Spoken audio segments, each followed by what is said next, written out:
अदाकार विकी कौशल की तारीख पर मबनी फिल्म छावा 14 फरवरी को सिनेमाघरों में रिलीज होने जा रही है और उसकी एडवांस बुकिंग इंतहाई शानदार रही है। भारतीय मीडिया रिपोर्ट के मुताबिक विकी कौशल की फिल्म की सिर्फ 48 घंटों में भारत के सिनेमाघरों में 2 लाख से ज़ायद टिकट्स फरोख्त हो चुकी हैं, जो फिल्म की मकबूलियत और शायकीन के जोश व खुरूश का मुंह बोलता सबूत है। ये फिल्म मुल्क भर में जबरदस्त पजीराई हासिल कर रही है और तवक्को की जा रही है कि इसकी ओपनिंग डे कलेक्शन भी शानदार होगी। विकी कौशल ने इस फिल्म के लिए अपना वजन भी 100 किलो तक बढ़ाया है, जिसके लिए उन्होंने बेहद मेहनत की और ये उनके करियर की सबसे बड़ी फिल्म भी साबित हो सकती है।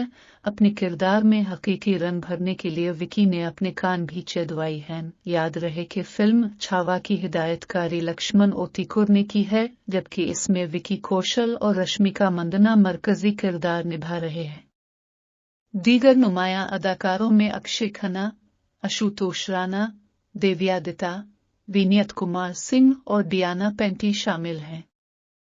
फिल्म को दिनेश वजन के मीडोक फिल्म्स ने प्रोड्यूस किया है।